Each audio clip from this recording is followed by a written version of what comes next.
मैं लास्ट वाले वीडियो की तरह जैसे मैं आपसे बताया था how to prepare strength of material in 3 days, बहुत सारे लोगों को बहुत ज़्यादा हेल्प मिला है। मैं उसमें देखा कि आप लोग उस चीज़ को बहुत बेस्ट वे में कैरी कर रहे हो और आप फ्लूइड मैकेनिक्स के लिए भी जैसे आप लोग सजेस्ट कर रहे हैं कि सर फ्लूइड मैकेनिक्स के लिए बनाइए। एक आपको डिटेल भी बताऊंगा कि how to prepare this subject fluid mechanics.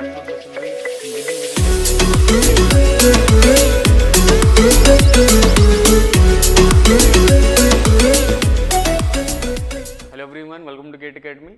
तो मैं लास्ट वाले वीडियो की तरह जैसे मैं आपसे बताया था how to prepare strength of material in 3 days मैंने बनाया और बहुत सारे लोगों को बहुत ज़्यादा हेल्प मिला है। मैं आप लोग कमेंट पढ़ रहा था तो उसमें देखा कि आप लोग उस चीज़ को बहुत बेस्ट वे में कैरी कर रहे हो और आप 3 डेज में प्रिपेयर करना चाहते हो सब्जेक्ट को और आपको बहुत ज़्यादा हेल्प मिल रहा है। तो वैसे मैं क्या कर रहा हूँ, फ्लूइड मैकेनिक्स के लिए भी जैसे आप लोग सजेस्ट कर रहे हैं कि सर फ्लूइड मैकेनिक्स के लिए बनाइए, तो फ्लूइड मैकेनिक्स के लिए मैं क्या कर रहा हूँ, आप एक आपको डिटेल भी बताऊंगा कि how to prepare this subject fluid mechanics and fluid machinery in within very less time for this GATE examination that is in 3 days only. तो हम लोग क्या करेंगे यहाँ पे फ्लूइड मैकेनिक्स देखेंगे। तो पहले मैं क्या करूँगा, डिटेल सिलेबस देखूंगा क्या होना चाहिए, साथ ही साथ क्या करूँगा उस सिलेबस में आपको कितना पढ़ना है और कितना नहीं पढ़ना है, जस्ट लाइक सॉम ओनली, राइट। यानी कि किस डेप्थ में पढ़ना है, कौन से क्वेश्चन पे आपको फोकस करना चाहिए, कौन सा थ्योरी वाला पार्ट है उस पर आपको फोकस करना चाहिए, कौन सा पोर्शन ऐसा है जो गेट एग्जाम बहुत ही लेस आता है उसको आपको नहीं पढ़ना अगर आप कम टाइम प्रिपेयर कर रहे हो। तो इन सभी चीज़ का पूरा एनालिसिस करेंगे यहाँ पे, राइट। पूरा टॉपिक देखेंगे, सब टॉपिक देखेंगे और हर एक चीज़ को ना 100% पूरा कवर करेंगे कि पूरे गेट एग्जाम के पॉइंट ऑफ व्यू से, यानी आप कम टाइम में कितने बेस्ट में इफेक्टिव आप यूटिलाइज कर सकते हो रिसोर्सेज को और कितने बेस्ट में तैयार कर सकते हो with in the remaining less time. जैसे आपके पास अभी 1 महीना बाकी है, उस 1 महीने में आप ऑलमोस्ट 3 दिन आपके पास सब्जेक्ट बाकी है, तो उसमें आप कितने बेस्ट वे में कर सकते हो वो वाला यहाँ पे पार्ट देखेंगे।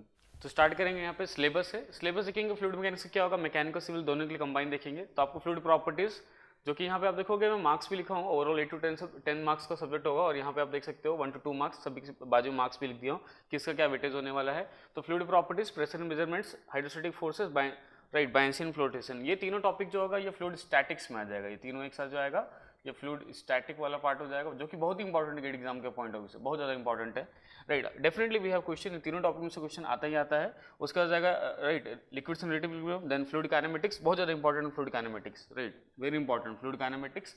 देन फ्लूइड डायनामिक्स आपके पास बहुत ज़्यादा इंपॉर्टेंट होगा, क्वेश्चन जहाँ से आना ही आना होगा। Then we have impulse momentum equation application, flow through pipes, laminar terminal flow, boundary layer theory, last में जरा हाइड्रोलिक मशीन यहाँ पे जाएगा। तो ये पूरा कॉमन टॉपिक है जो कि मैकेनिकल सिविल दोनों के लिए और दोनों को ही आता है यहाँ पे। और हम लोग जो डायमेंशनल एनालिसिस की बात करते हैं, कई बार मैं यहाँ पे नहीं लिखा हूँ डायमेंशन, बेसिकली यहाँ पे हाइड्रोलिक मशीन पे मॉडल एनालिसिस में हम उसको कवर कर लेंगे। देखते हैं, स्टार्ट करेंगे फ्लूइड प्रॉपर्टी से। पहले वाला टॉपिक फ्लूइड प्रॉपर्टीज, आपको कितना पढ़ना चाहिए, क्या पढ़ना चाहिए देखेंगे। तो सबसे पहले तो डेफिनेशन होना चाहिए फ्लूइड का, fluid which can't resist even smallest shear force, basically 1 marks question के ऊपर वहाँ से आ जाता है, आपको पढ़ लेना चाहिए। उसके बाद डेंसिटी हो गया, वेट डेंसिटी, स्पेसिफिक वेट हो गया, रिलेटिव डेंसिटी और स्पेसिफिक ग्रेविटी हो गया, ये थोड़ा सा आइडिया आपको होना चाहिए, लिटिल बिट आपको ऑलमोस्ट आइडिया होता ही है। उसके सबसे इंपॉर्टेंट टॉपिक पे आ जाएंगे जो कि है विस्कोसिटी, राइट। विस्कोसिटी जो पहले वाला टॉपिक फ्लूइड प्रॉपर्टीज का सबसे इंपॉर्टेंट टॉपिक होता है विस्कोसिटी, जहां से न्यूमेरिकल आने का चांस होगा 2 मार्क्स का, वहां पे देखेंगे। विस्कोसिटी में भी आपको जो पढ़ना है बहुत ज्यादा थ्योरेटिकल पार्ट नहीं पढ़ना, बिकॉज आप कम टाइम में पढ़ रहे हो, 3 डेज में आप पढ़ रहे हो। तो वैसे कंडीशन में आप क्या करोगे ना, न्यूटन्स लॉ ऑफ विस्कोसिटी को आप ध्यान दोगे, राइट। क्या है डायरेक्ट फॉर्मूला देखो, tau equal to mu D by D Y, जहां पे म्यू होता है डायनामिक विस्कोसिटी। और साथ ही साथ अगर मैं बात करूंगा वेलोसिटी प्रोफाइल का, तो आप बहुत सारे वेलोसिटी प्रोफाइल होते हैं, लीनियर, नॉन लीनियर, बट आपको जो फिलहाल अभी पढ़ना है कम टाइम में वो सिर्फ एक ही पढ़ना है, that is linear velocity profile पढ़ना है। Small U equal to Y by delta multiply to capital U, जहां पे D U by D Y का वैल्यू हमेशा यू बाई डेल्टा हो जाता है। यू का मतलब द हाईएस्ट वेलोसिटी और द फ्री स्ट्रीम वेलोसिटी हो जाएगा, और साथ ही साथ बोलूंगा डेल्टा, डेल्टा मतलब गैप बिटवीन, मैक्सिमम गैप कितना है उसको क्या बोलेंगे, डेल्टा बोलेंगे। तो ये फॉर्मूला आपको लगाना है, सिर्फ न्यूटन्स लॉ ऑफ विस्कोसिटी लगाना है। उसके बेसिस पे उसका एप्लीकेशन देखेंगे। क्वेश्चन कैसे आता है गेट एग्जाम में, तो क्वेश्चन 2 टाइप का आता है, या तो पैरेलल प्लेट का प्रॉब्लम आता है गेट एग्जाम में, या फिर जो प्रॉब्लम आता है वो journal bearing, that is shaft and bearings पे आता है। दोनों में किसी पे भी आ सकता है। प्रॉब्लम कैसा था एक्जैक्टली देखेंगे, जैसे मान लो नीचे वाला प्लेट जो है वो फिक्स किया हुआ, ऊपर वाला प्लेट जो है मूविंग प्लेट है विद वेलोसिटी u, वैसे कंडीशन में अंदर में लिक्विड भरा हुआ, उसका डायनामिक विस्कोसिटी म्यू दिया हुआ है। आपको बताना what is the value of tau, shear stress कितना होगा, फोर्स कितना होगा और पावर कितना लगेगा उसके लिए। वैसे कंडीशन में आप देखो सीधा सीधा शियर स्ट्रेस का फॉर्मूला हो जाएगा आपको tau equal to mu D U by D Y, जहां पे D U by D Y का जो वैल्यू होगा, right, D U by D Y का वैल्यू मैं यहाँ पे ऑलरेडी लिख चाहूँ, that is equal to U by delta लिखा हूँ। तो अगर मुझे यहाँ लिखना होगा what is the value of D U by D Y, तो यहाँ पे D U by D Y का वैल्यू जो हो जाएगा वो सीधा हो जाएगा यू बाई एच हो जाएगा, capital you divided by H, यानी टॉप वाले प्लेट का क्या वेलोसिटी है डिवाइडेड बाई एच, दोनों के बीच में क्या हाइट गैप है, that is known as D U by D Y. देखोगे यू बाई एच में यहाँ पे लिख भी दिया हूँ। Now what is force, force क्या होगा बताना, जितना भी आपका शियर स्ट्रेस आ गया है मल्टीप्लाइड बाई एरिया, एरिया कितना दिया। अगर मान लो टॉप प्लेट के ऊपर फोर्स पूछेगा तो टॉप प्लेट का एरिया, अगर बॉटम वाली प्लेट पे फोर्स पूछेगा तो बॉटम प्लेट का,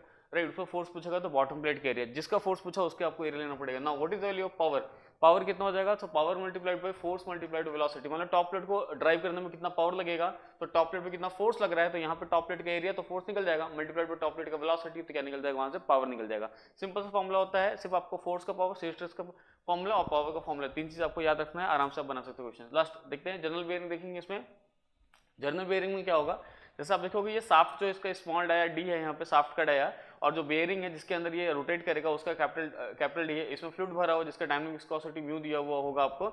अब देखो ये फ्रंट व्यू था और ये उसका साइड व्यू दिया हुआ है, जहां से आप साइड में डाया देख सकते हो दोनों का, साफ्ट का स्मॉल डाया और बिग डाया जो है कैपिटल डाया जो है वो किसका दिया है, बेयरिंग का दिया। बेयरिंग बाहर से फिक्स है, बेयरिंग का लेंथ एल दिया हुआ है यहाँ पे। वैसे कंडीशन में यहाँ पे आपको निकालना है tau is equal to mu D U by D Y, right, same formula, exactly same formula, tau equal to D but, और यहाँ पे देखो म्यू यू बाई एच भी वही पुट करना है, tau is equal to mu u by h same put करना, but what is mu, u क्या होगा, वेलोसिटी जो होगा वो पाई डी एन बाई 60 हो जाएगा, और एच का वैल्यू जो हो जाएगा डी माइनस डी बाई 2 हो जाएगा। यहाँ पे एच मतलब ये गैप बता रहा है, व्हाट इज दिस गैप, इसको क्या बोल रहे हैं हम लोग, एच बोल रहे हैं, यहाँ पे गैप बोल देगा। और एरिया जो हो जाएगा, what is the area, area का मतलब हो जाएगा वो जो अंदर साफ्ट रोटेट कर रहा है उस साफ्ट का कर्व सरफेस एरिया क्या है, that is pi D multiplied by L, that is L is the length of the bearing, bearing के अंदर कितना उसका लेंथ है। वैसे कंडीशन में ये तीनों चीज को क्या करोगे, ये तीनों वैल्यू को आप यहाँ पे सब्स्टिट्यूट कर दोगे फॉर्मुले में, तो आपको टाउ निकल जाएगा, फोर्स भी निकल जाएगा वहाँ पे उस साफ्ट पर कितना फोर्स आ रहा है, साथ ही साथ पावर निकल जाएगा, फोर्स मल्टीप्लाइड बाई वेलोसिटी से निकल जाएगा। नाउ अगर आपका साफ्ट है तो साफ्ट के ऊपर अगर मान लो फोर्स आ रहा है, टेंजेंशियल फोर्स आ रहा है, तो वहाँ पे क्या टॉर्क भी होगा, what is the value of torque, तो टॉर्क जो हो जाएगा दैट इज फोर्स, जितना भी आप फोर्स निकाले हो this force multiplied with the radius of this shaft, ध्यान देना है, साफ्ट का रेडियस लेना, बेयरिंग का रेडियस नहीं ले रहा है, स्मॉल डाया बाई 2 जो होगा वो रेडियस आ जाएगा। तो इस टाइप से आप क्या निकाल सकते हो, वहाँ पे टॉर्क भी निकाल सकते हो। बहुत सारे क्वेश्चन ऑलरेडी गेट एग्जाम में आया हुआ है, राइट, 3 4 5 क्वेश्चन आया हुआ है, इसके बेसिस पे भी ऑलरेडी आया हुआ है, इसके बेसिस ऑलरेडी आया था। बहुत ही इंपॉर्टेंट टॉपिक है, आपको ये दोनों टॉपिक, ये दोनों पॉइंट आपको पढ़ना बहुत जरूरी है। इसके अलावा इसको स्टडी में आपको और कुछ भी कवर नहीं करना पड़ेगा, न्यूमेरिकल पॉइंट ऑफ व्यू से बहुत ज़्यादा इंपॉर्टेंट है, आप ध्यान से देखिएगा इसको। विस्कोसिटी के बाद जो टॉपिक इंपॉर्टेंट होगा आपको होगा सरफेस टेंशन। सरफेस टेंशन का सीधा फॉर्मुला याद रखना है आपको, that is force per unit length Newton पर मीटर में, या फिर surface area per unit, surface area आपको जूल पर मीटर स्क्वायर में याद रखना है। सबसे ज़्यादा उसका एप्लीकेशन इंपॉर्टेंट है, फॉर्मुले से भी ज़्यादा एप्लीकेशन में सबसे ज़्यादा ड्रॉप हो जाएगा। ड्रॉप के अंदर एक्सेस प्रेशर निकालते हैं, अंदर का प्रेशर पी, बाहर का pressure P not, that is atmospheric pressure, दोनों का डिफरेंस होता है डेल्टा पी, तो डिफरेंस ऑफ द प्रेशर हो जाता है इस ड्रॉप के लिए। और जो फॉर्मुला होता है 4 sigma by D, where D is the dia of the drop. वैसे ही बबल्स के लिए देख सकते हैं हम लोग यहाँ पे, बबल का थिकनेस बहुत ही कम रहता है, तो डाया जो होता है इंटरनल एक्सटर्नल दोनों ऑलमोस्ट सेम होता है, जहाँ पे डाया डी है, और एक्सेस प्रेशर होगा इनसाइड और आउटसाइड का जो प्रेशर डिफरेंस होगा 8 सिग्मा बाई डी, और जेट के लिए जो होगा वो 2 सिग्मा बाई डी हो जाएगा। ध्यान रखना है, प्रॉब्लम के बेसिस पे आता है, इसको आप आराम से बना सकते हो। लेकिन एक चीज़ और यहाँ पे नोट पॉइंट ध्यान देना है, जैसे गेट 2014 में शायद एक प्रॉब्लम आ गया था जहाँ पे ये बबल दिया हुआ था, लेकिन बबल का ये फॉर्मूला वैलिड नहीं था। वो कैसे दिया था बताना, वाटर जो है, वाटर में वो आपका बबल बना हुआ था, राइट, वाटर के अंदर आपका बबल बना हुआ है। तो ध्यान से आप देख सकते हो, अगर वाटर के अंदर बबल बना हुआ है, जैसे यहाँ पे देखो, यहाँ एयर होगा, फिर वाटर होगा, फिर यहाँ पे एयर होगा, तो जस्ट लाइक सैंडविच हो गया है यहाँ पे आप देखोगे, राइट। तो इस टाइप से ऐसा है कि पहले ये वाला सरफेस बना, फिर ये वाला सरफेस बना, तो 2 सरफेस बना यहाँ पे, that's why 8 sigma by D. लेकिन अगर वाटर के अंदर है तो देखो एयर वाटर फिर वाटर एयर, 2 अलग अलग सरफेस बन रहा है, इंटरफेस बन रहा है। लेकिन यहाँ पे ऐसा नहीं है, अगर मान लो यहाँ पे एयर है, फिर वाटर है, फिर वाटर है यहाँ पे, तो वैसे कंडीशन में एयर वाटर का ये वाला तो एक सरफेस बन जाएगा, बट ये वाला सरफेस नहीं बनेगा इंटरफेस। वैसे कंडीशन में एक ही आ रहा है, it is acting like a drop only,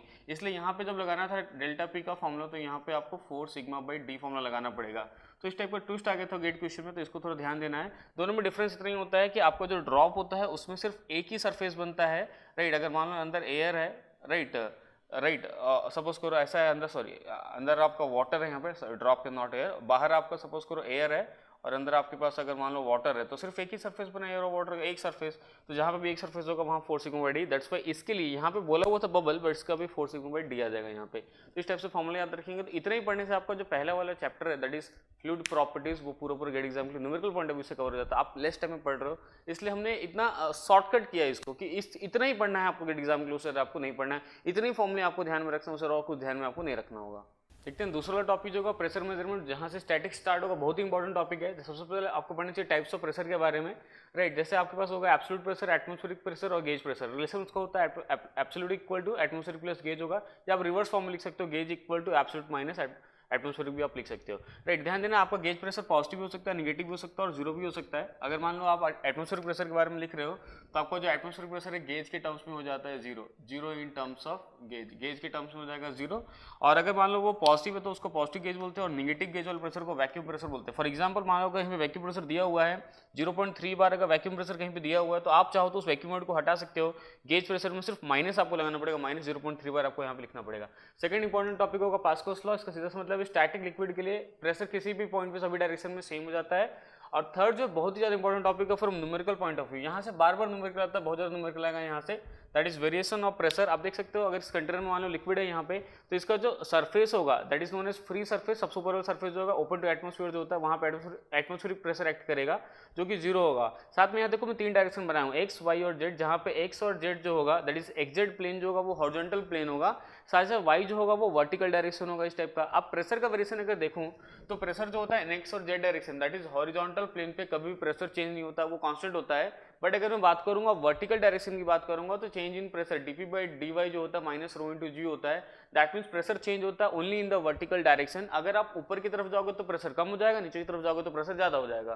तो उसका फॉर्मुला जो होता है delta P rho ji H. For example मैं यहाँ पे एग्जाम्पल देकर दिखा रहा हूँ, जैसे देखोगे पॉइंट ए और पॉइंट बी, राइट, इन दोनों पॉइंट के बीच का गैप अगर एच है, so what is pressure at point A, point A downward direction में जा रहे हो, प्रेशर पॉइंट ए का ज्यादा होगा, पॉइंट बी का कम होगा। Pressure at point A minus pressure at point B, आप इसको रो जी एच लिख सकते हो वहाँ पे। और गैस में कोई भी प्रेशर वेरिएशन नहीं होता, उसको आप एज्यूम करके चलोगे no pressure variation in the gas. आगे देखते हैं यहाँ पे प्रेशर मेजरिंग डिवाइसेस, बहुत इंपॉर्टेंट टॉपिक है, मोस्ट ऑफ द टाइम यहाँ से भी क्वेश्चन आता है। पूरा स्टैटिक्स आपके लिए बहुत ज्यादा इंपॉर्टेंट, आप ध्यान रखोगे बिकॉज स्टैटिक्स में आपको ज्यादा टाइम देना चाहिए, क्वेश्चन आपको ज्यादा बनाना चाहिए, प्रॉब्लम वहां से आने का बहुत ज्यादा चांस होता है, इंपॉर्टेंट है।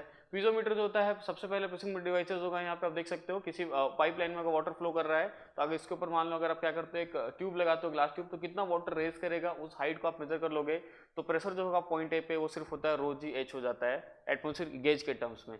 दूसरा आप देखोगे यहाँ पे ध्यान देना है मैनोमीटर जो होगा, जिसमें पहले सिंपल यूट्यूब मैनोमीटर ले रहा हूँ, आप देख सकते हो यहाँ पे अगर वाटर फ्लो कर रहा है या कोई लिक्विड फ्लो कर रहा है इस पाइपलाइन में, तो अगर आप मान लो एक यूट्यूब लगा लेते हो यहाँ पे और इसमें अगर फिल करते हो मरकरी या कोई भी हैवी लिक्विड फिल करते हो एज ए मैनोमेट्रिक फ्लूइड का फिल करोगे, तो वैसे कंडीशन में क्या होगा, इसके प्रेशर कारण ये थोड़ा सा नीचे की तरफ पुश करेगा और ये थोड़ा सा ऊपर कर आ जाएगा, तो डिफ्लेक्शन आ जाएगा। एक सीधा डिफ्लेक्शन ऑफ मैनोमीटर, ये डिस्टेंस y है। किसी भी टाइप का मैनोमीटर आपको एक ही ध्यान रखना है, प्रॉब्लम सॉल्व करने का सिर्फ एक ही शॉर्टकट होता है, दैट इज हॉरिजॉन्टल लाइन पे प्रेशर को खाली इक्वेट कर देना। आप देखोगे यहाँ पे मैंने हॉरिजॉन्टल लाइन लिखा है, pressure at point B equal to pressure at point C, खाली इक्वेट कर दूंगा। What is pressure at point B, जितना ही प्रेशर पॉइंट ए पे होगा प्लस रो जी एच, यहाँ तक आ जाओगे। जैसे आप देख सकते pressure point A plus rho ji h, rho इसका डेंसिटी था लिक्विड का। अब what is pressure at point C, तो यहाँ का जो भी प्रेशर होगा टॉप सरफेस का प्लस रो जी एच, ये वाला आप कर दोगे तो ये हो जाएगा, यहाँ से प्रेशर एक को फाइंड आउट आप आराम से कर सकते हो। जैसे यहाँ पे देखो मैं डिफरेंशियल यूट्यूब मैनोमीटर दो बनाया हूँ, राइट, पहले नॉर्मल बनाया हूँ, राइट, सिंपल, दूसरा कैसा बनाया होता है ना इन्वर्टेड, यहाँ पे बना लिया हूँ। दोनों ऑलमोस्ट सेम है, दोनों सेम है, आप देखोगे दोनों को,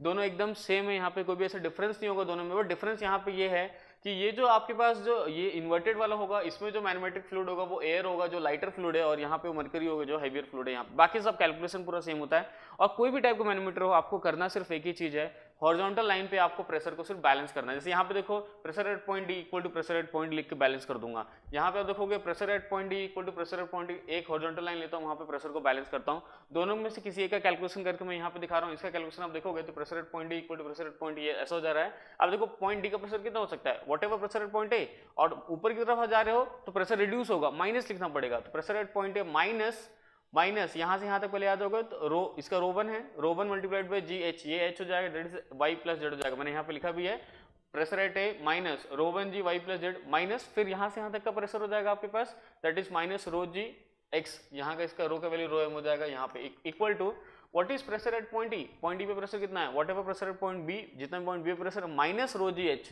तो minus rho two g into h हो जाएगा। इस पूरे इक्वेशन में सभी चीज नोन होगा, आपको ये distance X Y Z known है यहाँ पे, बाकी सब चीज नोन है, डेंसिटीज वगैरह पूरा नोन है। आप यहाँ से P A minus P B find out कर सकते हो, यहाँ से भी सिमिलरली आप P A minus P B find out कर सकते हो। गेट एग्जाम में बार बार इस टाइप का क्वेश्चन आ जाता है। तो आपको क्या करना है, किसी भी टाइप का मैनोमीटर हो सिर्फ एक ही शॉर्टकट है, हॉरिजॉन्टल लाइन पे प्रेशर को आपको सिर्फ क्या करना है, बैलेंस करना, उसके अलावा कुछ भी नहीं करना है। किसी भी टाइप का मैनोमीटर हो आप आराम से क्वेश्चन को बना सकते हो। देखते हैं नेक्स्ट देखेंगे single column tube manometer, right, ये भी बहुत ही सिंपल होता है। इसका ऐसा होगा, यहाँ पे मान लो गैस पाइपलाइन है और इनिशियल लेवल ऑफ जो लिक्विड है वो टैंक में यहाँ पे था, जैसे ही गैस पाइपलाइन से कनेक्ट करेंगे तो थोड़ा सा यहाँ पे कंप्रेस होगा, नीचे की तरफ जाएगा, तो जितना वॉल्यूम नीचे की तरफ आएगा उतना ही वॉल्यूम ऊपर राइज करेगा। तो डेल्टा एच अमाउंट जो है नीचे अगर फॉल होगा तो यहाँ पे एच अमाउंट क्या करेगा, राइज कर जाएगा। और इसका डेंसिटी जो मैनोमीटर फ्लूइड का डेंसिटी जो है अगर वो रो एम है यहाँ पे, वैसे कंडीशन में अगर आपको निकालना है what is the value of pressure of gas at point A, simple होता है रो एम जी इंटू एच होता है, बस इतने करना रहता है। सिंगल कॉलम टू मैनोमीटर का मतलब होता है कि आपको सिर्फ राइट साइड वाला मेजर करना है, सिर्फ एच मेजर करना है, उसके अलावा कुछ भी नहीं करना है। रो एम इंटू जी इंटू एच यहाँ से गेज प्रेशर में आपका आ जाएगा। प्लस ये थोड़ा एरर देता है result, what is the value of error उसकी बात करेंगे। परसेंटेज एरर जो होता है delta H by H multiplied 100 या फिर स्मॉल ए बाई मल्टीप्लाइड 100, जहाँ पे स्मॉल ए क्या होगा, इस ट्यूब का डाया होगा स्मॉल ए, राइट, या एरिया होगा नॉट डाया एरिया, और ए जो होगा कैपिटल ए इस रिजर्वायर का एरिया हो जाएगा, दोनों का एरिया हो जाएगा। तो वॉल्यूम कांस्टेंट होना चाहिए, जितना वॉल्यूम नीचे फॉल होगा उतना ही वॉल्यूम राइज होगा। That's Y A into delta H equal to small into capital A, because इस वाले का एरिया जो है आप देख सकते हो, इस वाले का एरिया जो है वो ए है और इस वाले का एरिया जो है वो स्मॉल ए है। हाइट एच से कर रहा है, यहाँ पे हाइट एच, जितना वॉल्यूम फॉल उतना ही वॉल्यूम राइज हो जाएगा।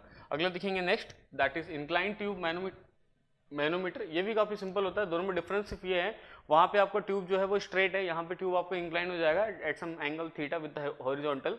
वैसे कंडीशन यहाँ पे प्रेशर जो होगा वही होगा, same rho A multiplied by G into H होगा, बट डिफरेंस कहाँ पे होगा, एच क्या होगा यहाँ पे। जैसे देखो हम लोग क्या इंक्लाइन ट्यूब पे लेंथ मेजर करेंगे, कितना राइज किया पहले लिक्विड, कितना राइज किया है, और उसको एच में कन्वर्ट कर लेंगे बाद में, sine theta equal to h by l से, that is equal to l sine theta यहाँ पे पुट कर देंगे, बस इतना डिफरेंस है।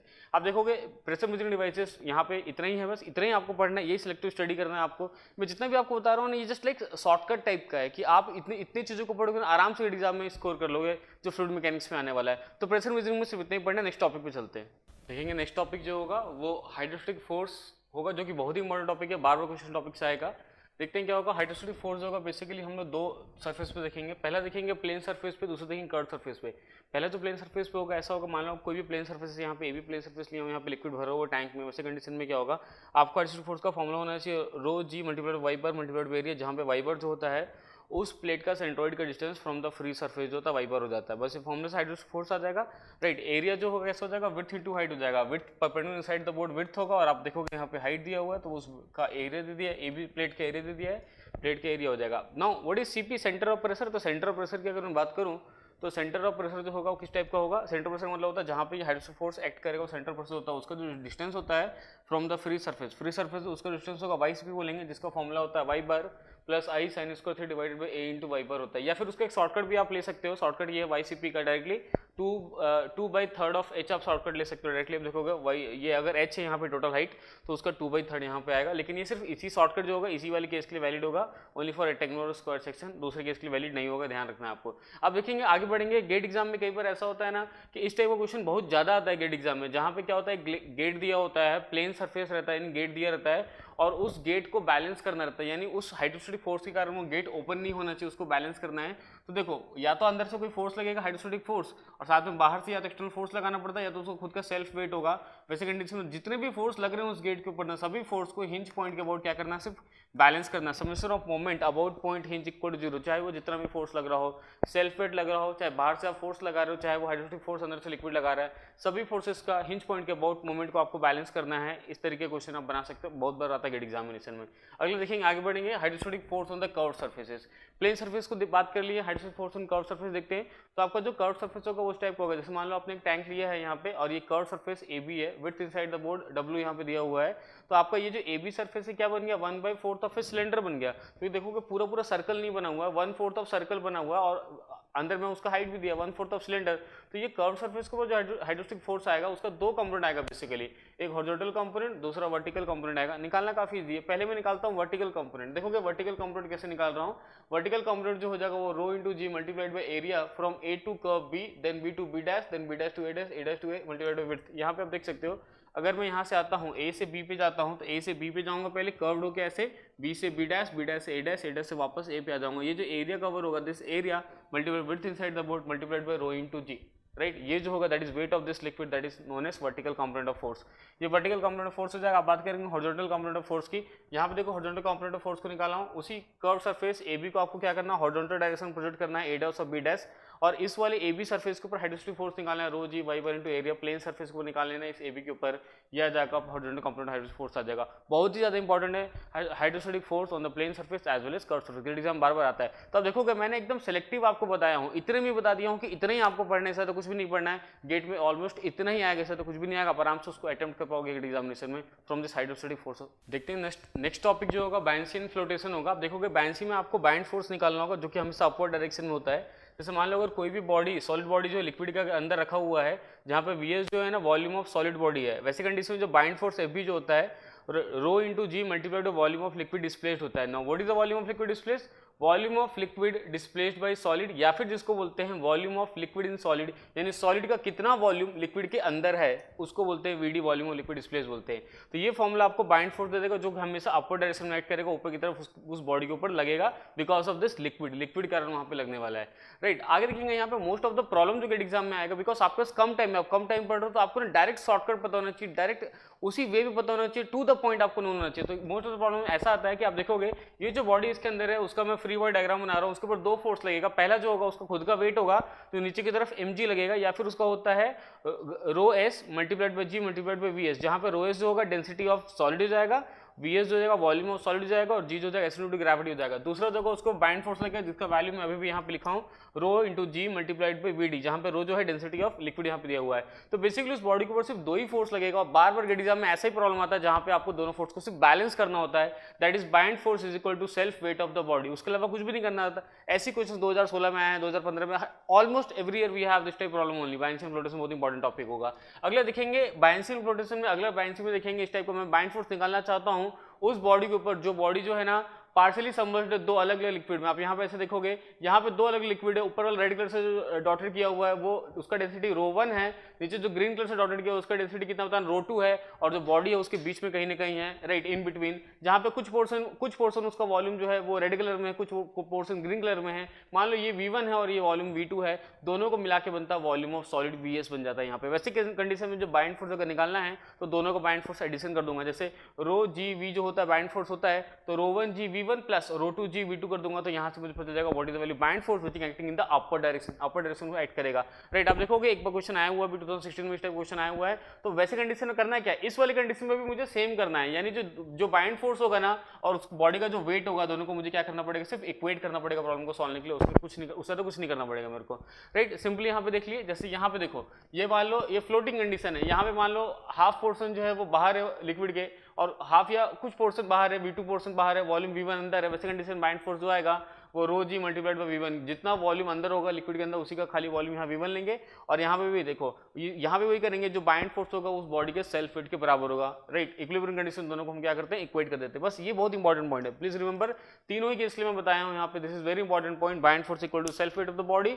अब मैं इसको लिखा भी हूँ, what is bind force, rho ji multiplied V1, what is self weight क्या होगा, rho of density of solid multiplied by ji multiplied by V1 plus V2, यानी टोटल वॉल्यूम ऑफ सॉलिड हो जाएगा वहां पे सिंपली। अगला देखेंगे जो कि बहुत इंपॉर्टेंट है गेट पॉइंट ऑफ व्यू से, राइट। एक चीज और, बहुत लोग क्या बहुत ज्यादा एक्स्ट्रा पढ़ लेते हैं स्टेबिलिटी के बारे में, इतना कुछ भी नहीं पढ़ना है, गेट एग्जाम कुछ भी नहीं आएगा, मैं जो बता रहा हूँ उतना ही टू द पॉइंट इतना पढ़ना है, या तो मैं बोलूँ ऐसा फाइनल जितना बता दिया उसी बेसिस पे आएगा गेट एग्जाम में। यहाँ पे से देखना आपको स्टेबिलिटी ऑफ फ्लोटिंग बॉडीज के बारे में पहले देखेंगे, उसके बाद देखेंगे स्टेबिलिटी ऑफ सबमर्ज्ड बॉडी के लिए देखेंगे। आप देखते हो यहाँ पे स्टेबिलिटी ऑफ फ्लोटिंग बॉडीज, जैसे यहाँ पे मैंने डायग्राम बनाया है, एक लिक्विड यहाँ कंटेनर में लिक्विड है, एक सॉलिड बॉडी इसके ऊपर क्या कर रहा है, फ्लोट कर रहा है, वैसे कंडीशन देखोगे बी जो होगा उसका हो जाएगा सेंटर ऑफ बायन्सी हो जाएगा, जी जो हो जाएगा उसका हो जाएगा सेंटर ऑफ ग्रेविटी या फिर जिसको मास सेंटर बोलते हैं, और एम जो हो जाएगा वो हो जाएगा मेटा सेंटर पॉइंट हो जाएगा। अब देखेंगे तीन टाइप का इक्विलिब्रियम होता है मेरे पास, पहला होता है स्टेबल इक्विलिब्रियम, दूसरा होता है अनस्टेबल इक्विलिब्रियम, तीसरा होता है न्यूट्रल इक्विलिब्रियम होता है। स्टेबल इक्विलिब्रियम का मतलब होता है आपका जो पॉइंट एम होना चाहिए, यानी मेटा सेंटर जो होना चाहिए जी से ऊपर होना चाहिए। अनस्टेबल मतलब जो आपका पॉइंट एम यानी मेटा सेंटर होना चाहिए वो जी से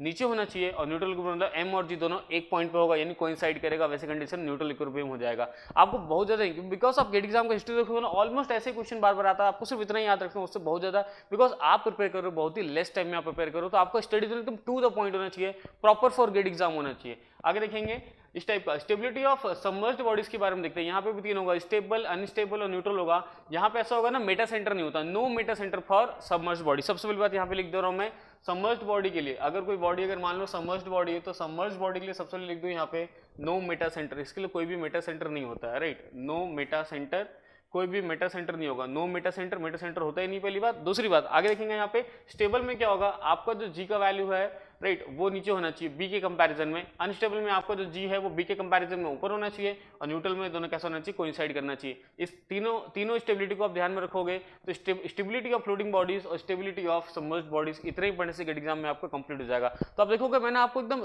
टू द पॉइंट बताने की कोशिश कर रहा हूँ, उतना है जिसका जितने में आप एफर्ट डालोगे ना आपका एफर्ट वेस्ट नहीं होगा गेट एग्जाम में, टू द पॉइंट आप पढ़ोगे और गेट एग्जाम में आप स्कोर भी करोगे।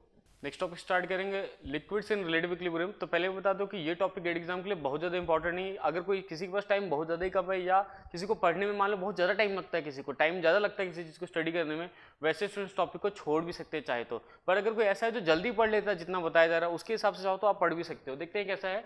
लिक्विड्स रिलेटिव में ऐसा दिया हुआ, मान लो अगर आपके पास एक कंटेनर लिक्विड भरा हुआ है, इनिशियल लेवल जो है वो फ्लैट सरफेस है वहाँ पे लिक्विड का, अगर उसको मान लो एक्स डायरेक्शन में अगर कांस्टेंट एक्सेलरेशन एक से प्रोवाइड करते हैं तो वैसे कंडीशन यहाँ पे इसका लेंथ है, टोटल हाइट है। यहाँ पे आप देख पाओगे इनिशियल जो लिक्विड था वो यहाँ तक था, उसके बाद जैसे ही आप एक्सेलरेट करोगे लिक्विड का लेवल यहाँ पे फॉल हो जाएगा, यहाँ पे राइज कर जाएगा, जेड मिनिमम जेड मैक्सिमम। वैसे कंडीशन में ये जो एंगल बनेगा ना नया फ्री सरफेस का, बिकॉज पहले वाला जो फ्री सरफेस था वो हॉरिजॉन्टल था, जो नया फ्री सरफेस बना है वो कैसा पता नहीं इंक्लाइंड है, तो नया फ्री सरफेस का जो इंक्लाइनेशन देखूंगा थीटा का जो वैल्यू होगा that is tan theta is equal to ax by g से निकाल सकते हो, या फिर tan theta is equal to delta z by L.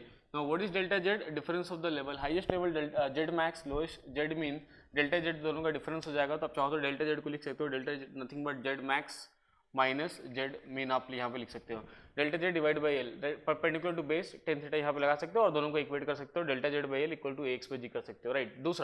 दूसरा देखेंगे यहाँ पे, दूसरा ऐसा है कि अगर उसी कंटेनर को अगर आप एक्सेलरेशन दे रहे हो कांस्टेंट एक्सेलरेशन वो एक्स डायरेक्शन में दे रहे हो, आप जेड डायरेक्शन यानी वर्टिकल डायरेक्शन दे रहे हो, हॉरिजॉन्टल डायरेक्शन में नहीं दे रहे हो, तो वैसे कंडीशन में कैसा होगा, जी इफेक्टिव का वैल्यू या तो जी प्लस एजेड हो जाएगा या तो जी इफेक्टिव का वैल्यू जी माइनस एड हो जाएगा, डिपेंड करेगा वो अपवर्ड जा रहा है या फिर डाउनवर्ड जा रहा है। वैसे कंडीशन आप देख सकते हो। और प्रेशर जो होगा रो जी एच वही रहेगा, सेम रहेगा, पूरा फॉर्मूला वही रहेगा, बट जहां पे आप जी पहले जी यूज करते थे अभी आपको यूज करना पड़ेगा जी इफेक्टिव, आपको यूज करना पड़ेगा। अगले देखेंगे सेकंड जो होगा वो होगा वॉर्टेक्स राइट, फोर्स्ड वॉर्टेक्स होगा। यहाँ पे देखोगे एक्जैक्टली वैसे ही है, एक सिलेंडर है आपके पास, उस सिलेंडर में क्या लिक्विड को रखेंगे, ये उसके इनिशियल लेवल लिक्विड का, उसके एक्सिस के बाद उसको क्या करना है, रोटेट करना है with angular constant angular velocity omega. वैसे कंडीशन में उसका जो नया शेप आएगा फ्री सरफेस वो इस टाइप का पैराबोलॉइड आ जाएगा। वैसे कंडीशन में क्या करेंगे, इसका आपका जो डेल्टा जेड जो होगा that is difference of the level, because rotate होने से पहले उसका ये जो डॉटेड लाइन लिखा हुआ ये उसके इनिशियल लेवल था राइट, रोटेशन के बाद यहाँ पे यानी सेंटर पे उसका लेवल क्या हो जाएगा, सबसे मिनिमम हो जाएगा, और सर्कमफ्रेंस पे उसका लेवल सबसे मैक्सिमम हो जाएगा। दोनों का जो लेवल का डिफरेंस होगा उसी को डेल्टा जेड बोलते हैं, and that value will be equal to r square omega square divided by 2 into g, where r is the radius of that cylinder, उस सिलेंडर का वो रेडियस हो जाएगा राइट। और अगर मान लो अगर वो क्लोज टैंक है, अगर जिस टैंक को सिलेंड्रिकल टैंक को अगर आप रोटेट कर रहे हो और अगर वो क्लोज टैंक है तो वैसे कंडीशन में लिक्विड बाहर तो नहीं जाएगा लेकिन ऊपर की तरफ प्लेट पे फोर्स अप्लाई करेगा और बेस पे भी फोर्स अप्लाई होगा, उन दोनों फोर्स को कैलकुलेट करेंगे। So force on the top plate, force top plate क्या होगा, ये जो वॉल्यूम होगा इस पर्टिकुलर वॉल्यूम को multiplied by rho into g से कर देंगे। Now what is this volume ये हो जाएगा half pi r square multiplied by delta z हो जाएगा। आप ऐसा भी बोल सकते हो, यानी इतने पोर्शन में जो सिलेंडर बन रहा है, ये जो पोर्शन है डेल्टा जेड पोर्शन का जो सिलेंडर बनेगा, इस वाले पोर्शन के सिलेंडर का हाफ वॉल्यूम जो होगा ये वाला वॉल्यूम हो जाएगा, this volume multiplied by rho into g that is known as force on the top plate. Plus अगर मान लो मैं देखना चाहता हूँ बेस के ऊपर देखना चाहता हूँ what is the value of force on the base, तो force whatever force on the top plate उसमें प्लस कर दोगे weight of liquid in container right, कितना लिक्विड ऑलरेडी इस कंटेनर में रखा हुआ है उसका क्या वेट है उसको टॉप के साथ ऐड कर दोगे तो फोर्स ऑन द बेस आ जाएगा। एक बार आया हुआ है आई थिंक 2004 में प्रॉब्लम आया हुआ है, उसके बाद प्रॉब्लम नहीं आया है राइट, वहाँ पे फोर्स ऑन बेस ही पूछा था उस वाले प्रॉब्लम में। तो आप ये जो लिक्विड से रिलेटेड में आप जितना मैं आपको बताऊँ ना टू द पॉइंट आप उतना पढ़ सकते हैं, उतने से क्वेश्चन आना होगा तो आप आराम से बना लोगे, अदरवाइज क्वेश्चन आने का चांस बहुत ही कम है, ना के बराबर, तो आप चाहो तो स्किप भी कर सकते हो। अगला टॉपिक स्टार्ट करेंगे फ्लूइड काइनेमेटिक्स, जो कि बहुत ही इंपॉर्टेंट है एग्जाम के लिए। Almost every year we have problem from fluid kinematics, और साथ ही साथ इजी बहुत है बिकॉज मैथमेटिकल एकदम आपको फॉर्मूला वाइज जाना, फॉर्मूला पढ़ना, क्वेश्चन उसी पैटर्न में आता है और आप आराम से बना पाओगे। देखते जैसे वेलोसिटी जनरली इसमें वेलोसिटी वेक्टर दिया रहता है, हर एक प्रॉब्लम कोई भी प्रॉब्लम है उसका वेलोसिटी वेक्टर ऑलमोस्ट आपको दिया रहेगा, it should be function of x Y z and t right, इस टाइप पर रहता है, और u प्लस वी प्लस डब्ल्यू और u i plus v j plus डब्ल्यू k right, unit vectors i j k form में रहेगा। तो उसका जो मैग्नीट्यूड निकालना वेलोसिटी का वो u square plus v square plus डब्ल्यू स्क्वायर से मैग्नीट्यूड निकल जाता है। आगे देखेंगे इसका टाइप्स ऑफ फ्लो होता है, तो स्टडी और अनस्टडी फ्लो बार बार आता है पहचानने के लिए, स्टडी फ्लो है अनस्टडी फ्लो है, तो उसके लिए तरीका ऐसा है, स्टडी फ्लो का मतलब होता है which is constant with respect to the time, तो वैसे कंडीशन में velocity should not be a function of time, इसका पार्शियल डेरिवेटिव कितना हो जाएगा, जीरो हो जाएगा। वैसे अगर अनस्टडी फ्लो की बात करेंगे तो velocity if velocity is a function of time और any property is a function of time, वैसे कंडीशन में उसका पार्शियल डेरिवेटिव नॉट जीरो हो जाएगा और वैसे कंडीशन में हो जाएगा अनस्टडी फ्लो हो जाएगा। पहचाने एकदम सिंपल सा तरीका। आगे देखते हैं यहाँ पे uniform and non uniform flow, right. इस टाइप का जैसे 2018 में भी प्रॉब्लम आया हुआ था, स्टडी फ्लो है या फिर अनस्टडी फ्लो है, बहुत सारे स्टूडेंट मिस्टेक किया था, बस सिंपल उनको डेरिवेटिव लेके देखते तो पता चल जाता सही है या फिर गलत है करके इस टाइप का। आगे देखेंगे uniform and non uniform flow देखते हैं। तो if velocity is not a function of space coordinate, space coordinate means x Y z, अगर वेलोसिटी अगर एक्स वाई जेड किसी के फंक्शन अगर नहीं है तो वैसे कंडीशन में बोलेंगे it is uniform flow, but if velocity is a function of x तो वैसे कंडीशन में हो जाएगा non uniform flow. That means velocity should be constant with respect to the space coordinate, हर एक पॉइंट वेलोसिटी कैसा होना चाहिए, सेम होना चाहिए एट ए पर्टिकुलर टाइम। आगे देखेंगे रोटेशनल एंड इरोटेशनल फ्लो, जो कि बहुत ज्यादा इंपॉर्टेंट है, बहुत बार गेट एग्जाम में पूछ चुका है, उसको भी सिंपल वे में देखेंगे। Velocity is u i plus v j plus डब्ल्यू के, वैसे कंडीशन में आपका जो रोटेशनल कंपोनेंट हो जाएगा omega should be half of i j k del by del x del by del del by z u v डब्ल्यू लेंगे। आप वैसे कंडीशन में तीनों डायरेक्शन निकाल सकते हैं। आप देखोगे rotation about x, rotation about y और रोटेशन कंपोनेंट अबाउट जेड निकाल सकते हो। आप कैसे निकालोगे, हाफ वैसे रहेगा, मान लो अगर आप एक्स के अबाउट निकाल रहे हो तो आई के लिए आप ये रो और ये कॉलम को छोड़ दो, वैसे कंडीशन में इसका इधर मल्टीप्लीकेशन और इसका इधर मल्टीप्लीकेशन, तो ये इस तरफ हो जाएगा मल्टीप्लाई और ये इस तरफ, जस्ट लाइक डिटरमिनेंट आपको सॉल्व करना, उससे ज्यादा कुछ भी नहीं करना है। तो omega x omega y omega z find out कर सकते हो। और अगर मैं बात करूं अब रोटेशनल फ्लो की अगर बात करता हूं तो ई रोटेशनल फ्लो का मतलब है कि fluid particle should not be in rotation, rotation में नहीं होना चाहिए about any of the axis x Y z, तीनों के अबाउट उसका रोटेशन कितना होना चाहिए, जीरो होना चाहिए। तो आप तीनों निकाल के देखिए, तीनों जीरो अगर आ रहा है तो वैसे कंडीशन में हो जाएगा ई रोटेशनल फ्लो। अगर तीनों में से कोई भी एक अगर नॉन जीरो हो गया तो वो हो जाएगा रोटेशनल फ्लो हो जाएगा यहाँ पे। बट अगर मैं बात करूँ, ये जो मैं डिस्कशन किया ये तो था 3D के लिए, दैट इज 3 डायमेंशनल फ्लो, जहाँ पे एक्स वाई जेड तीनों आएगा, स्पेस कोऑर्डिनेट एक्स वाई और जेड तीनों आ रहा होगा। बट अगर मैं बात करूंगा अब 2 डायमेंशनल फ्लो की बात करूंगा, 2D की बात करता हूं, जहां पे velocity should be only function of x and y, सिर्फ अगर एक्स और वाई का अगर फंक्शन है उसको बोलते हैं 2D फ्लो। वैसे कंडीशन में अगर एक्स और वाई है ना तो जिस दो का फंक्शन है वो हमेशा जीरो हो जाएगा। दैट मीन्स यहाँ पे आप बोल सकते हो ओमेगा एक्स और ओमेगा वाई ये हमेशा जीरो होगा, because velocity is a function only x and y. आपको ना तीसरा वाला खाली चेक करना, दैट इज ओमेगा जेड, आपको सिर्फ चेक करना है। अगर ओमेगा जेड जीरो तो इरोटेशनल, अगर omega Z not equal zero तो क्या हो जाएगा, रोटेशनल हो जाएगा सिंपली। नेक्स्ट हो जाएगा वोर्टिसिटी, ये भी आ चुका है गेट एग्जाम में कई बार। तो वोर्टिसिटी कुछ नहीं होता है, सिर्फ ट्वाइस ऑफ रोटेशनल कंपोनेंट है, जैसे vorticity next direction twice of omega x twice of omega y twice of omega z. And vorticity vector, अगर वोर्टिसिटी वेक्टर की बात करूंगा तो vorticity vector is right vorticity in x direction i plus y direction j plus z direction k लगा देना, यहाँ से ये इस टाइप से बन जाता है। तो बहुत ही सिंपल आप देखोगे मैथमेटिकल है। आगे देखते हैं तो कंटिन्यूएशन देखिए, तो जनरली कंटिन्यूएशन ऐसा होता है del by del x of rho u right del by of rho v del by del z of rho डब्ल्यू del rho by del t equal zero होता है, जनरल फॉर्म होता है इसका। बट जनरली हम लोग जो लगाते हैं वो इनकम्प्रेसिबल फ्लो लगाते हैं। तो इनकम्प्रेसिबल फ्लो में कैसा होता है बताना, आपका जो डेंसिटी है वो कांस्टेंट हो जाता है, और कांस्टेंट अगर हो गया तो ये टर्म बाहर आ जाएगा और ये वाला टर्म फाइनली क्या हो जाएगा, जीरो। वैसे कंडीशन होता है del u by del x plus del v by del y plus del डब्ल्यू del z equal to zero हो जाता है, या फिर उसको राइट या फिर इसको divergence of v equal to क्या बोलते हैं, जीरो बोल देते हैं, राइट। जनरली ये इक्वेशन जो होता है वो सेटिस्फाई अगर कर जाता है तो उस टाइप के फ्लो को क्या बोला जाता है, इनकम्प्रेसिबल। बहुत बार गेट एग्जाम में आया हुआ है, राइट। आप एक चीज नोटिस करोगे बार बार गेट एग्जाम में आता है flow is compressible incompressible check करने के लिए आता था। वैसे कंडीशन में एक ही तरीका है, ये वाला अगर इक्वेशन सेटिस्फाई कर गया then it is incompressible flow, otherwise compressible flow आप उसको बोल सकते हो। आगे देखेंगे कंटिन्यूएशन को मास फ्लो रेट के लिए देखते हैं। तो यहाँ पे देखो अगर मान लो mass flow rate in terms of KG per second है, तो जहाँ पे सेक्शन एंटर करता है वहाँ पे density rho one area one v one v two rho two ए टू वी टू है। वैसे कंडीशन दोनों का मास जो होगा बैलेंस होगा, rho one A one v one equal to rho two A two v two होगा, that means in terms of KG per second. यानी वो कंट्रोल वॉल्यूम में एंटर जब कर रहा होगा उस समय का मास flow rate in terms of KG per second, जब एग्जिट ले रहा होगा बाहर जा रहा होगा उस समय का केजी पर सेकंड कैसा होगा, सेम होगा। बट जनरली हम लोग इनकम्प्रेसिबल फ्लो के देखते हैं तो वैसे कंडीशन में क्या होगा, डेंसिटी कांस्टेंट रो कांस्टेंट है, डेंसिटी कांस्टेंट हो जाएगा तो दोनों से कैंसिल हो जाएगा। तो a1 v1 equal to a2 v2। Fluid dynamics में भी इसको बहुत ज्यादा यूज करते हैं हम लोग, जब बर्नौली इक्वेशन लगाते हैं तो a1 v1 is equal to a2 v2 होता है। जैसे मैं एग्जांपल यहाँ पे ले रहा हूँ, इस टाइप का अगर मान लो आपके पास टेपर्ड अगर पाइप है, यहाँ से अगर वाटर फ्लो कर रहा है इसमें से, तो a1 और 2 दो सेक्शन लेते हैं तो a1 v1 equal to a2 v2। आप देखोगे area at 1 is greater as compare to 2, इसलिए वेलोसिटी 2 का ग्रेटर होगा एज कम्पेयर टू 1, इस टाइप से लगा लिया जाएगा। अगले देखेंगे इक्वेशन ऑफ स्ट्रीमलाइन, जो कि बहुत ज्यादा इंपॉर्टेंट है गेट एग्जाम के लिए, बार बार निकालने के लिए बोलता है find the equation of streamline. तो आपको ना वेलोसिटी दिया होगा ui प्लस vj आपको दिया होगा, यहाँ से u निकाल लीजिए v निकाल लीजिए, और इक्वेशन ऑफ स्ट्रीमलाइन ना 2D के लिए, और जनरली मैं सिर्फ 2D के लिए लिख रहा हूँ, 3D के लिए नहीं लिख रहा हूँ, बिकॉज 3D हमारे कोर्स में नहीं, सिलेबस में नहीं है। कभी भी अगर आएगा इक्वेशन ऑफ स्ट्रीमलाइन तो सिर्फ और सिर्फ वो 2D के लिए आ सकता है। तो dy by dx equal to v by u होता है, यहाँ से v और u निकाल के यहाँ रखे और इसको सिर्फ इंटीग्रेट कर लीजिए प्लस कॉन्स्टेंट c लगा दीजिए, तो आपका आंसर वहाँ पे आ जाएगा इक्वेशन ऑफ स्ट्रीमलाइन। बहुत ही सिंपल है।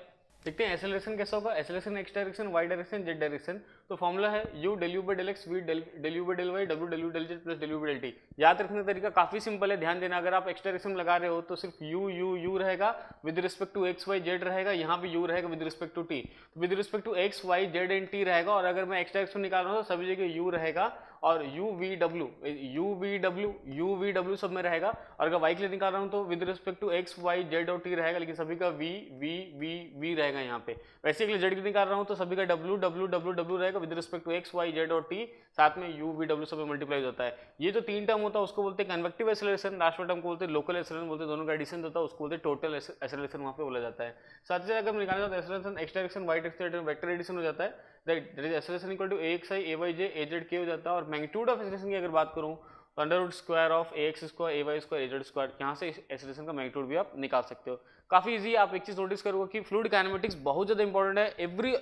ऑलमोस्ट एवरी क्वेश्चन आने ही आना है, एकदम मैथमेटिकल क्वेश्चन होता है, फॉर्मुला बेस्ड होता है, डायरेक्ट फॉर्मुला बेस्ड क्वेश्चन होता है। सीधा डेटा दिया हुआ है, v का वैल्यू दिया है, वहाँ उसको आप सीधा वहाँ से निकालिए और सीधा फॉर्मुला अप्लाई करें, सिर्फ इतना ही रहता है। तो जितना मैं आपको बताऊँ टू द पॉइंट एक्जैक्टली उतना ही आना है, उतना ही आप आराम से आप उसको पढ़ाई करिए, एक दो क्वेश्चन को बनाइए, आराम से उतना हो जाएगा। दैट मीन्स मैं उतना ही आपको बता रहा हूँ ना, जो आप 2-3-4 दिन में आराम से उसको कर पाओगे गेट एग्जाम के लिए तैयारी। देखते हैं नेक्स्ट टॉपिक होगा हमारे पास फ्लूइड डायनामिक्स, जो कि बहुत ज्यादा इंपॉर्टेंट है गेट एग्जाम के पॉइंट ऑफ व्यू से। यहाँ पे आपको ना एकदम सिलेक्टिव स्टडी करना है। ऐसे प्रॉब्लम जो बहुत ज्यादा इंपॉर्टेंट है, क्वेश्चन बहुत ज्यादा था, लेकिन पढ़ना आपको बहुत ही कम है। देखते हैं क्या क्या पढ़ना है यहाँ पे। जैसे एग्जांपल के लिए अगर मान लो फ्लूइड अगर फ्लो कर रहा है, वैसे कंडीशन में आपको क्या करना है, टोटल हेड फाइंड आउट करना है। किसी भी पॉइंट के टोटल हेड का जो फॉर्मुला होगा p by gamma that is rho into g plus v square into g plus z जो होता है, इस फॉर्मुले से होता है। और इसका यूनिट जो होता है वो मीटर का टर्म्स होता है, that is energy per unit weight हो जाता है यहाँ पे। जैसे एग्जाम्पल अगर पॉइंट 1 का एनर्जी जो निकालना है तो पॉइंट 1 का एनर्जी जो हो जाएगा p1 by gamma plus v1 square into g z 1। Point 2 का एनर्जी देखना है, टोटल एनर्जी टोटल हेड देखना है तो p2 by gamma plus v2 square by 2g plus z2 देखना है, जहाँ पे गामा को मैं क्या बोलता हूँ, रो इंटू जी बोल देता हूँ। अब देखो यहाँ पे दो टाइप का आप बर्नौली इक्वेशन अप्लाई कर सकते हो। पहला रियल फ्लो के कंडीशन में, दूसरा आप लगा सकते हो आइडियल फ्लो के कंडीशन में।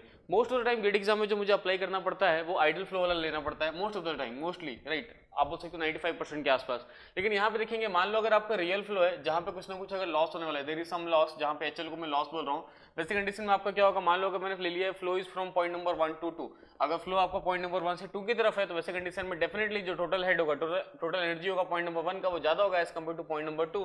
वैसे कंडीशन H1 जो है ग्रेटर देन H2, तो वैसे कंडीशन में क्या होगा, H1 minus H2 is the value of loss, और H1 equal to H2 plus HL लिख रहा हूँ, लॉस लिख रहा हूँ, और H1 H2 का वैल्यू यहाँ पे सब्स्टिट्यूट कर दोगे। ये इक्वेशन से आप क्या है, जो भी चीज आपको यहाँ पे अननोन होगा, एक इक्वेशन है, सभी चीज ऑलमोस्ट आपको यहाँ पे नोन होगा, कोई एक वैल्यू यहाँ पे अननोन होगा, इस इक्वेशन से उस अननोन को फाइंड आउट कर सकते हो, पहला। दूसरा, अगर उसी चीज को अगर मैं आइडियल फ्लो के लिए लगाऊं सेम के लिए, तो बस ये जो HL है यहाँ पे हेड लॉस जो है वो कितना हो जाएगा, इस वाले में 0 हो जाएगा। आप देखोगे हेड लॉस का वैल्यू जो यहाँ पे 0 है, तो वैसे कंडीशन में सिर्फ ये HL का वैल्यू अगर 0 हो जाएगा तो आपका पूरा इक्वेशन एक्जैक्टली वही रहेगा, बस HL का वैल्यू हो जाएगा 0, और इस इक्वेशन को बोला जाता है बर्नौली इक्वेशन, यहाँ पे बोला जाएगा। मैं एग्जांपल यहाँ पे दिखा रहा हूँ, मान लो ये सिफॉन के थ्रू, पाइप के थ्रू अगर वाटर बाहर आ रहा है, तो मैं पॉइंट नंबर 1 और पॉइंट नंबर 2 के बीच में बर्नौली अप्लाई कर रहा हूँ, जहाँ पे P1 का वैल्यू 0 है, V1 का वैल्यू 0 है, P2 का वैल्यू 0, V2 मुझे निकालना है यहाँ पे, और Z1 माइनस Z2 का वैल्यू हाइट कितना है यहाँ पे h है, तो अब P1 का वैल्यू 0, V1 का value 0 plus Z1 equal to P2 का value 0, V2 square V2g plus Z2, और यहाँ पे हेड लॉस नहीं लिया हूँ बिकॉज मैं बर्नौली क्वेश्चन ले रहा हूँ विदाउट लॉस, नो लॉस ले रहा हूँ, तो यहाँ से आप V2 निकाल सकते हो, अंडर रूट 2gh निकाल सकते हो। इस टाइप से बेसिकली आपको फ्लूइड डायनामिक्स से बर्नौली क्वेश्चन लगाना सीखना है, कैसे कितने अच्छे तरीके से आप दो पॉइंट के बीच में बर्नौली क्वेश्चन लगा सकते हैं। और एक चीज ध्यान देना, दो पॉइंट में से आपको एक पॉइंट वो सेलेक्ट करना है जिसपे सारा डेटा नोन हो, और दूसरा पॉइंट ऐसा सेलेक्ट करना है जहां पे एक डेटा नोन है जो आपको फाइंड आउट करना होगा। अगला देखेंगे एप्लीकेशन ऑफ बर्नौली क्वेश्चन, बहुत ज्यादा इंपॉर्टेंट है गेट एग्जाम के लिए। फर्स्ट एप्लीकेशन दैट इज वेंचुरोमीटर, बहुत ज्यादा मोस्ट इंपॉर्टेंट वेंचुरोमीटर। वैसे कंडीशन देखो, वेंचुरोमीटर में ऐसा होता है कि आपके पास पहले कन्वर्जिंग पोर्शन होता है, थ्रोड होता है, कांस्टेंट पोर्शन, उसका राइट उसके बाद आपको डाइवर्जिंग पोर्शन हो जाता है। वैसे कंडीशन में आप पॉइंट नंबर 1 पॉइंट नंबर 2 के बीच में बर्नौली आप लगा सकते हो। बर्नौली लगाने के बाद राइट आप जो फाइंड आउट करना चाहते हो कर सकते हो, आप V1 निकाल सकते हो, V2 निकाल सकते हो, जो भी अननोन होगा फाइंड आउट कर सकते हो। साथ ही डिस्चार्ज निकालने के लिए A1 V1 या फिर आप A2 V2 को यूज कर सकते हो। पहला तरीका ये हो गया। दूसरा तरीका क्या हो सकता है बताना, जहां पे ये A1 A2 जो है वो एरिया शो कर रहा है, area at section 1, area at section 2 यहाँ पे शो करेगा। अब या तो आप शॉर्टकट ले सकते हो, डायरेक्ट फॉर्मुला याद रख सकते हो आप, थ्योरेटिकल डिस्चार्ज का फॉर्मुला होता है A1 A2 under root 2gh divide by under root A1 square minus A2 square. और यहाँ पे अगर एक्चुअल डिस्चार्ज की बात करूँ तो थ्योरेटिकल में सिर्फ CD यहाँ के मल्टीप्लाई होता है, that is coefficient discharge multiply होता है। बात करेंगे यहाँ पे जो मैं H यूज कर रहा हूँ, यहाँ पे स्मॉल h जो यहाँ पे यूज कर रहा हूँ, स्मॉल h का फॉर्मुला होगा x multiplied by SM by s minus 1 अगर आपका SM का वैल्यू ग्रेटर हुआ तो। लेकिन अगर मान लो H निकाल रहा हूँ तो x × 1 - SM/s, अगर आपका SM का वैल्यू लेसर देन S हो। What is SM and S? यहाँ पे देखते हैं, जैसे देखो अंदर जो वर्किंग फ्लूइड है उसका जो रिलेटिव डेंसिटी है वो S है, और बाहर जो यहाँ पे मैनोमेट्रिक फ्लूइड है उसका रिलेटिव डेंसिटी कितना है, यहाँ पे SM है, ये आपको यहाँ पे दिया हुआ है। और x, what is x? x is the deflection of the manometric fluid, deflection manometric fluid हो जाएगा। तो सिंपल सा इक्वेशन आप याद सकते हो, लगा सकते हो। तो या तो दो पॉइंट के बीच में बर्नौली लगा के फाइंड आउट कर सकते हो, आप देख सकते हो यहाँ पे पॉइंट नंबर 1 2 की बर्नौली, या फिर डायरेक्टली आप शॉर्टकट फॉर्मूला यूज कर सकते हो। अगला देखेंगे next, that is the pitot tube. ये भी बहुत ज्यादा इंपॉर्टेंट है। पिटॉट ट्यूब भी ऐसा होगा, यहाँ पे ध्यान देना है कि जो पॉइंट नंबर 2 होता है वहां का वेलोसिटी 0 होता है, हाइट दोनों का सेम ले लियो z1 z2। वैसे कंडीशन में आप दोनों पॉइंट नंबर 1 और पॉइंट नंबर 2 की बर्नौली लगा लीजिए। बर्नौली लगाने से z1 z2 तो कैंसिल हो गया, और यहाँ पे v2 का वैल्यू कितना है, ऑलरेडी 0 ले लिया हूं तो ये हो गया 0। बाकी 3 टर्म बच गया आपके पास, फर्स्ट टर्म, सेकंड टर्म, यहाँ पे थर्ड टर्म बच गया। तीनों टर्म को लिख दिया। पहले वाले को बोलते हैं स्टैटिक हेड, दूसरे को बोलते हैं काइनेटिक हेड, तीसरे को बोलते हैं स्टैग्नेशन हेड, यहाँ पे बोलते हैं। इस एक ही इक्वेशन में v1 खाली अननोन होगा, बाकी दोनों प्रेशर आपको नोन होगा। वैसे कंडीशन में आप क्या कर सकते हो, v1 निकाल सकते हो, what is the velocity of flow from the pipe निकाल सकते हो, या फिर डायरेक्ट शॉर्टकट यूज कर सकते हो, v1 = √2gh डायरेक्ट फॉर्म में यूज करते हो, जहां पे h का वैल्यू, ये स्मॉल h का वैल्यू वही रहेगा जो मैंने आपको यहाँ बताया, स्मॉल h का वैल्यू, यही दो फॉर्मूला वही रहेगा, आपको स्टेप से निकाल सकते हो।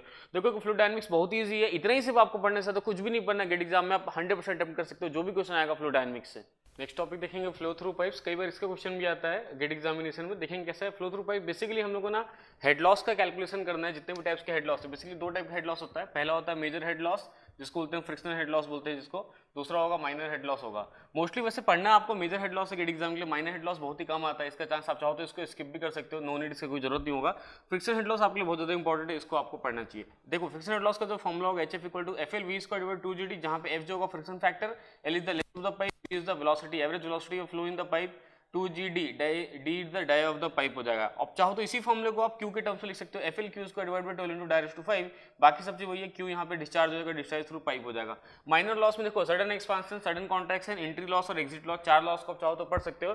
चारों का फॉर्मूला मैं यहाँ पे लिख दिया हूँ, ये चारों का फॉर्मूला, बट बहुत ज्यादा इंपॉर्टेंट नहीं है। आज तक गेट एग्जाम में कई बार बहुत ही कम ऐसे चांस होगा जो पूछेगा या बोलेगा कि आपको माइनर हेड लॉस को कंसीडर करना, अदरवाइज कभी कुछ बोलता नहीं है, और बाय डिफॉल्ट हम लोग कभी भी इसको कंसीडर नहीं करते, हमेशा इसको जनरली हम लोग इग्नोर कर देते। That's why I have written ignoring minor loss. Minor loss को आप इग्नोर कर सकते हो, तो आपके पास जो टोटल हेड लॉस बचेगा वो सिर्फ फ्रिक्शनल हेड लॉस आपके पास बचेगा, उसके अलावा कुछ नहीं बचेगा।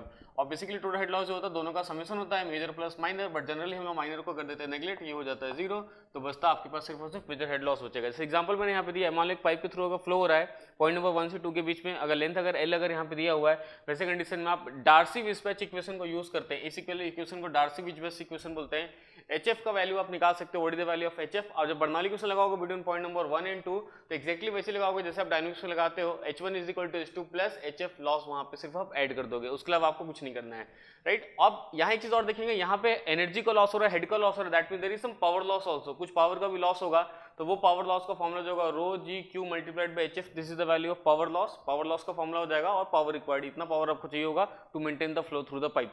तो पावर रिक्वायर्ड पूछे या पावर लॉस पूछे, फॉर्मूला आपको ये लगाना है, इतना ही फॉर्मूला यहाँ पे हो जाएगा। अगर देखेंगे कॉम्बिनेशन ऑफ पाइप्स के बारे में देखेंगे, तो पाइप का दो टाइप का कॉम्बिनेशन देखेंगे। पहला कॉम्बिनेशन जो होगा आपके पास वो हो जाएगा सीरीज कॉम्बिनेशन, और दूसरा जो होगा वो देखेंगे पैरेलल। सीरीज में क्या होता है, बेसिकली आप देखोगे यहाँ पे pipe number 1, pipe number 2, pipe number 3, तीनों का अलग अलग डाया होगा, तीनों का अलग अलग लेंथ होगा, राइट। वैसे कंडीशन में क्या होता है, बेसिकली तीनों से जो होने वाला फ्लो है, मान लो अगर वाटर अगर यहाँ फ्लो कर रहा है या कोई भी लिक्विड अगर यहाँ से फ्लो कर रहा है, तीनों से होने वाला जो फ्लो है, फ्लो रेट कैसा होगा, सेम होगा, Q1 = Q2 Q3 बस, बट तीनों का जो हेड लॉस होगा अलग अलग होगा, और तीनों का हेड लॉस का समेशन जो होगा that will be equal to HF, total head loss के इक्वल होगा। और आपको यहाँ पे अगर चाहो तो उसके लिए इक्विवेलेंट, अगर आपको पाइप निकालना है तो एक फॉर्मूला आप याद रख सकते हो, LE/D⁵, जहाँ पे LE हो जाएगा इक्विवेलेंट लेंथ और D हो जाएगा इक्विवेलेंट डाया हो जाएगा, that is equal to L1/D1/5 plus L2/D2/5 plus L3/D3/5 हो जाएगा, प्लस सो ऑन, इस टाइप से आप लगा सकते हो। अगला देखेंगे पैरेलल कॉम्बिनेशन।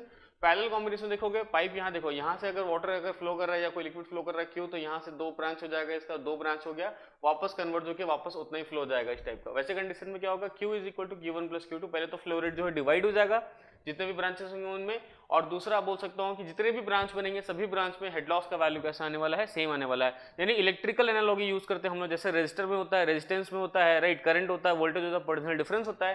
जैसे आप देखोगे इलेक्ट्रिकल में क्या होता है, इलेक्ट्रिकल सिस्टम में कैसा होता है ना, यहाँ पे पैरेलल में क्या होता है, आपका पोटेंशियल डिफरेंस का वैल्यू सेम होता है, वैसे यहाँ पे हेड लॉस का वैल्यू सेम होता है, और करंट यहाँ पे डिवाइड हो जाता है पैरेलल में, वैसे यहाँ पे फ्लो भी क्या हो जाता है, डिवाइड हो जाता है, एक्जैक्टली। और यहाँ चाहो तो आप ये वाला फॉर्मूला पैरेलल के लिए याद भी रख सकते हो, अगर आपको इक्विवेलेंट डाया निकालना है या फिर अगर इक्विवेलेंट लेंथ निकालना है, तो L1 L2 और D1 D2 का वैल्यू यहाँ पे पुट कर देंगे, बाकी सभी चीज का तो इक्विवेलेंट लेंथ इक्विवेलेंट डाया मिल जाएगा यहाँ से।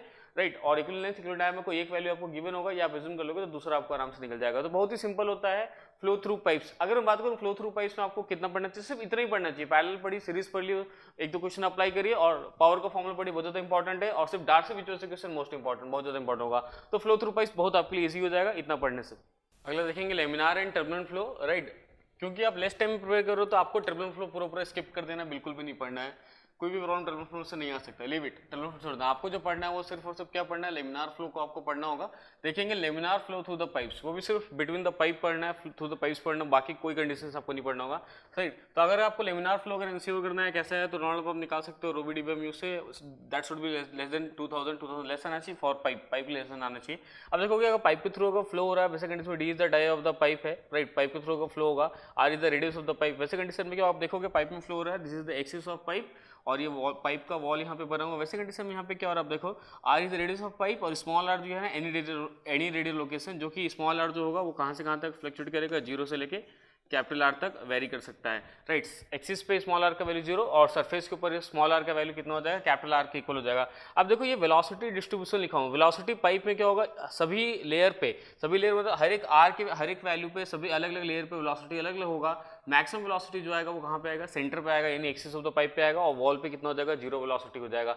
अब सी स्ट्रेस की बात करूंगा, सी स्ट्रेस कितना एग्जिस्ट करेगा, तो सी स्ट्रेस का जो वैल्यू होगा -r/2 dp/dx हो जाएगा यहाँ पे, जहाँ पे dp/dx जो है प्रेशर ग्रेडियंट जिसको बोलते हैं, right, change in pressure with respect to the length, right, length के हिसाब से प्रेशर कितना चेंज हो रहा है, what is the rate of change of pressure हो जाएगा।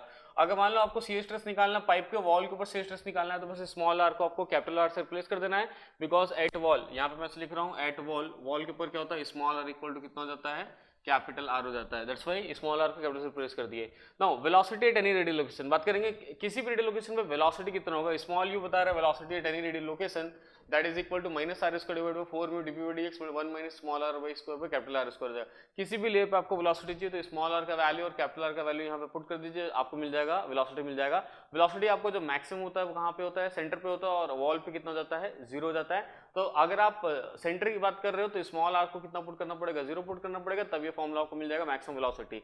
Average velocity in the pipe जो होता है इस वाले केस में, लेमिनार फ्लो के केस में पाइप के थ्रू में एवरेज वेलोसिटी मैक्सिमम वेलोसिटी का हाफ हो जाता है, याद रखना है आपको। अब प्रेशर ड्रॉप की बात करेंगे तो प्रेशर ड्रॉप जो होगा बिटवीन द 2 पॉइंट्स, दो पॉइंट के बीच का अगर मैं डेल्टा पी निकालता हूं, what is the change in the pressure, what is the drop, pressure drop कितना होगा, तो इस वाले फॉर्मूला को यूज कर सकते हैं, 8 mu u average L by R square को यूज कर सकते हो। Since there is some pressure loss, right, because of some energy loss के कारण हेड लॉस के कारण प्रेशर लॉस हो रहा है, तो पावर लॉस भी आप निकाल सकते हो। पावर लॉस का फॉर्मूला हो जाएगा Q discharge multiplied by pressure drop, pressure drop का फॉर्मूला मल्टीप्लाइड डिस्चार्ज कर देंगे तो पावर लॉस आ जाएगा, उसी को आप चाहो तो पावर रिक्वायर्ड भी कर सकते हो। कई बार आता है हाउ मच पावर रिक्वायर्ड, वैसे कंडीशन या तो पावर लॉस है तो भी ये फॉर्मूला, पावर रिक्वायर्ड है तो भी ये फॉर्मूला आपको लगाना है। अब देखोगे सिर्फ इतना ही पढ़ना आपको लेमिनार फ्लो में से, बिल्कुल भी ज्यादा नहीं पढ़ना, आप 100% कोई भी क्वेश्चन गेट एग्जाम में ऑलमोस्ट आप पूरा क्या बिल्कुल अटेम्प्ट कर पाओगे। ठीक है, नेक्स्ट बाउंड्री लेयर थ्योरी जो कि इंपॉर्टेंट है कई बार गेट का, ये वाला टॉपिक जो है, ये टॉपिक मतलब जहाँ पे मास फ्लो रेट फाइंड आउट करते हैं बहुत ज़्यादा इंपॉर्टेंट है गेट एग्जाम के लिए। देखिए जैसे ये बाउंड्री लेयर बना हुआ है किसी प्लेट के ऊपर, प्लेट फिक्स है, यहाँ पे फ्री स्ट्रीम यहाँ पे यू वेलोसिटी से आ रहा है, दिस इज बाउंड्री लेयर और डेल्टा बाउंड्री लेयर थिकनेस है, ये वेलोसिटी प्रोफाइल आपको दिया है। वैसे कंडीशन में देखोगे ए बी सी डी दिया है, मास यहाँ पे एंटर करेगा, राइट, यहाँ से एग्जिट होगा और जो डिफरेंस ऑफ मास होगा वो यहाँ से क्या करेगा, फ्लो करेगा, m dot mass flow rate. तो एम डॉट ए बी जो होगा यानी सेक्शन मास जो एंटर करेगा that is greater as compare to this mass, इस मास से ग्रेटर होगा। वैसे कंडीशन में दोनों का जो डिफरेंस ऑफ द मास बचेगा वो इस वाले सेक्शन से क्या कर देगा, फ्लो कर जाएगा। इस टाइप का क्या है, 2-3 बार गेट एग्जाम में क्वेश्चन आ गया, आपको बहुत ध्यान देना चाहिए, राइट। यहाँ पे फॉर्मूला देख लेंगे, m dot through a b जो होगा rho u b into delta हो जाएगा, b is the width of the plate और m dot through cd जो है रो u b into dy 0 to delta integrate in terms of kg पर second आप लिख सकते हो। And m dot through bc यानी ये जो bc वाला सेक्शन है यहाँ से जो मास क्रॉस करेगा that is the difference of these two mass, दोनों मास का डिफरेंस लिख सकते हो, या फिर आप शॉर्टकट भी लिख सकते हो rho u b into delta star, where delta star is the displacement thickness जिसका वैल्यू होता है 0 delta 1 minus u b d y integrate करने के बाद, b is the width of the plate. आगे देखेंगे मोमेंटम थिकनेस जो होता है, right, delta theta will be equal to from 0 to delta u 1 minus u d y integrate कर दोगे तो मोमेंटम थिकनेस यहाँ से मिल जाएगा। फोर्स आपको निकालना हो तो रो यू उसको b into delta theta momentum thickness से फोर्स भी आप फाइंड आउट कर सकते हैं। Energy thickness, right, that will be equal to integration 0 delta u by u 1 minus u उसका उसका डिवाइस से यहाँ पे एनर्जी थिकनेस फाइंड कर सकते हो। बहुत ही फॉर्मूला बेट आता है, सिंपल प्रॉब्लम आता है। अगला देखेंगे shear stress and force, wall पे सी स्ट्रेस का फॉर्मूला होगा C f x multiplied by half rho u square हो जाएगा। और अगर बात करूँगा सी एफ एक्स क्या है तो local scale coefficient of friction जिसको बोलते हैं। बात करेंगे F, that is the force, और ड्रैग फोर्स कई बार लोग बोलते हैं इसको। तो ड्रैग फोर्स निकालने तो CFA multiplied by half rho use कर B into L, B is the width of the plate, L is the length of the plate हो जाएगा, जहाँ पे CFA एवरेज और ड्रैग कोएफिशिएंट ऑफ फ्रिक्शन यहाँ पे बोल सकते हैं। आपको क्या करना पड़ेगा, ब्लेसिस इक्वेशन भी आपको याद रखना पड़ेगा, लेमिनार फ्लो और टर्बुलेंट फ्लो। वैसे टर्बुलेंट फ्लो का प्रॉब्लम बहुत ही कम आता है एग्जाम में, आपको जो याद रखना चाहिए ये 3 डेटा आपको याद रखना चाहिए, यानी डेल्टा का फॉर्मूला आपको पता होना चाहिए, CFX का और CFA का वैल्यू आपको नोन होना चाहिए for both laminar as well as turbulent flow आपको होना चाहिए, that is 5x divided by non number up to x, right 0.64 divided under root x, right. ये पूरा डेटा आपको गिवन है यहाँ पे, आप देख सकते हो पूरा डेटा आपको गिवन है यहाँ पे। तो इस डेटा में आप क्या कर सकते हो, x यहाँ पे, यानी x क्या हो जाएगा बताना, जो प्लेट आपको गिवन है, प्लेट का ये वाला एज जो लीडिंग एज है, ये टेलिंग एज है, तो लीडिंग एक्स है, यहाँ पे x इक्वल टू 0 होता है, मान लो इस वाले सेक्शन पूछेंगे, so this is known as x, ये डिस्टेंस आपको होना चाहिए x, और ये पूरा डिस्टेंस जो होता है इसको क्या बोलते हैं यहाँ पे हम लोग L बोलते हैं, लेंथ ऑफ द प्लेट बोल जाते हैं। तो x का वैल्यू अगर आपको नोन है, किसी भी पर्टिकुलर सेक्शन पे आपको निकालने बोलते हैं अगर, what is the value of right shear stress कितना है, फोर्स कितना है, तो आप वैसे कंडीशन में x या L आप यूज कर सकते हो, रोल नंबर का फॉर्मूला आप यूज कर लोगे, और वैसे कंडीशन में देखोगे किसी भी फॉर्मूले से आप निकाल सकते हो, तो आप CFX निकाल सकते हो, CFA निकाल सकते हो, डेल्टा आप निकाल सकते हो किसी भी लोकेशन पे, और CFX और CFA निकालने के बाद आप इन दोनों फॉर्मूले में यहाँ पे लाके सब्स्टिट्यूट भी आप कर सकते हो। आप पुट करोगे तो आपको टाउ वॉल निकल जाएगा, साथ ही साथ वहाँ पे फोर्स भी निकल जाएगा। तो आपको ना ये वाला टेबल याद रखना चाहिए गेट एग्जाम के लिए, बिकॉज अगर टेबल याद होगा तभी कंडीशन में आप डेल्टा, CFX और CFA का वैल्यू आप क्या कर पाओगे, डिटरमाइन कर पाओगे, और उसके बाद डेल्टा मतलब बाउंड्री लेयर थिकनेस आप फाइंड आउट कर पाओगे, बाउंड्री लेयर थिकनेस, और CFX और CFA फाइंड आउट कर पाओगे, उसकी वजह से आप ये दोनों फॉर्मूले में से शियर स्ट्रेस और फोर्स भी फाइंड आउट कर पाओगे। बहुत ईजी है बाउंड्री लेयर थ्योरी। देखते हैं नेक्स्ट, हाइड्रोलिक मशीन्स में बेसिकली हम लोग को टर्बाइंस पढ़ना है, पंप्स को बहुत ज़्यादा नहीं पढ़ना है। टर्बाइंस में भी आपको Pelton turbine, Francis turbine, Kaplan turbine या फिर प्रॉपर टर्बाइन आपको पढ़ना पड़ेगा। तो बेसिकली आपको स्टार्ट ऐसे करना चाहिए कि इंट्रोडक्शन उसके स्पेसिफिकेशन आपको होना चाहिए 1 मार्क्स प्रॉब्लम के लिए, राइट, कैसे वर्क करता है लिटिल बिट आपको इसका इन्फॉर्मेशन होना चाहिए, क्या हेड है उसका, कैसे डिस्चार्ज है वो होना चाहिए। उसके बाद वेलोसिटी ट्रायंगल पे आ जाएंगे ब्लेड्स के, तो इनलेट वेलोसिटी ट्रायंगल और आउटलेट वेलोसिटी ट्रायंगल देखेंगे। इनलेट में बेसिकली आपका कि V1 है, राइट, U1 है, VR1 है, अल्फा 1 बीटा 1 एंगल यहाँ पे ले लेते हैं, और V1 का जो कंपोनेंट होता है, एक को बोलते हैं वेलोसिटी ऑफ फ्लो VF1, एक होता है आपका यहाँ से यहाँ तक ये वाला हो जाएगा VW1, that is velocity of world हो जाएगा। So this is from here to this is VW1 velocity of world हो जाएगा। तो आप V1 sin अल्फा 1 और V1 cos अल्फा 1 हो जाएगा, जहाँ पे अल्फा जो होगा नोजल एंगल, बीटा जो होगा ब्लेड एंगल यहाँ पे हो जाएगा, जहाँ पे 1 लगा that means 1 stands for inlet, right. बात करेंगे आउटलेट की बात करेंगे तो आउटलेट में ऐसा हो जाएगा आपका VR2 V2, राइट, U2 हो जाएगा, बीटा 2 अल्फा 2 हो जाएगा, जहाँ पे भी 2 लगे दैट मीन्स फॉर आउटलेट हो जाएगा यहाँ पे VF2, right, velocity of flow outlet, VW2 velocity of world at outlet हो जाएगा, इस टाइप से लगा सकते हो। तो velocity of world, velocity of flow, blade velocity हो गया, एब्सोल्यूट वेलोसिटी, रिलेटिव वेलोसिटी हो गया, इन सब चीज़ों को आपको थोड़ा सा ध्यान रखना चाहिए। मोस्टली जो प्रॉब्लम आता है यहीं से आता है, वेलोसिटी ट्रायंगल से मोस्ट ऑफ द प्रॉब्लम आता है, इसके साथ एफिशिएंसी के प्रॉब्लम रिलेट होकर आते हैं, एफिशिएंसी निकालना पड़ता है मोस्ट ऑफ द प्रॉब्लम्स में, राइट, न्यूमेरिकल यहाँ से आता है गेट एग्जाम में। तो मैं सीधे एफिशिएंसी पे आता हूँ। एफिशिएंसी ऐसा होगा, nozzle efficiency half m V1 square divided by rho g Q h net हो जाएगा, ब्लेड एफिशिएंसी जो होगा rho Q U1 BW1 plus minus U2 BW2 half m V1 square. ध्यान देना आपको प्लस और माइनस का साइन कब लेना है आपको, तो आपको प्लस का साइन लेना है जब आपका VW1 और VW2 जो होगा ये दोनों कैसा होगा बताना, अपोजिट डायरेक्शन में होगा। अगर दोनों मान लो आपको अगर अपोजिट है तो वैसे केस में आपको प्लस लेना है, दोनों सेम डायरेक्शन में आपको क्या लेना पड़ेगा, माइनस लेना पड़ेगा। अब यहाँ देखेंगे हाइड्रोलिक एफिशिएंसी होगा rho Q multiply U1 BW1 plus minus U2 BW2 divide by rho g Q h net, यहाँ से हाइड्रोलिक एफिशिएंसी आप निकाल सकते हो, और ओवरऑल एफिशिएंसी यहाँ से आप निकाल पाओगे, that is shaft power divide by rho g Q h net जाएगा। तो चारों एफिशिएंसी बहुत इंपॉर्टेंट है, बार बार गेट एग्जाम में क्वेश्चन जो आता है वो एफिशिएंसी के बेसिस पे आता है, तो आपको ये सब चीज नोन होना चाहिए। वेलोसिटी ट्रायंगल, इनलेट और आउटलेट का नोन होना चाहिए, राइट। बाकी सब चीजों को आप कैलकुलेट कर सकते हो। H net is the net head हो जाएगा यहाँ पे। और साथ ही लास्ट में आपको मॉडल एनालिसिस के प्रॉब्लम भी गेट एग्जाम में कई बार आते हैं, तो मॉडल एनालिसिस बहुत ही सिंपल है, चाहे वो टर्बाइन के लिए आए चाहे फिर वो पंप के लिए आए, right. Q is directly proportional to ND cube, H is directly proportional to N square D square, P is directly proportional to N cube direct. Example देके दिखा रहा हूँ, Q1 by Q2 is equal to N1 by N2 multiplied by D1 by D2 whole cube यहाँ पे हो जाएगा। यहाँ से आपको जो भी डेटा दिया हुआ है, कोई एक डेटा यहाँ पे अननोन होगा उसको आप यहाँ से फाइंड आउट कर सकते हो। D1 is the die of the prototype and D2 is the die of the model। वैसे अगर पूछेगा what is N1 is the RPM of prototype, N2 is the RPM of model हो जाएगा। इस type से आप राइट डिस्चार्ज निकाल सकते हो, राइट। यहाँ पे आप देख सकते हो, यहाँ पे हेड आपको दिया है, यहाँ पे पी क्या दिया आपको, पावर दिया है। इस टाइप से आप मॉडल और प्रोटोटाइप दोनों का कैलकुलेट कर, किसी एक का गिवन होगा दूसरे का आपको क्या करना पड़ेगा, निकालना पड़ेगा। तो इस टाइप से देखोगे कि आज के वीडियो में मैंने ऑलमोस्ट फ्लूइड मैकेनिक्स के पूरे टॉपिक्स को कवर किया, लेकिन ये पूरा होल सिलेबस नहीं है। अगर आप सोचोगे कि ये फ्लूइड मैकेनिक्स का होल सिलेबस है, ऐसा बिल्कुल नहीं है।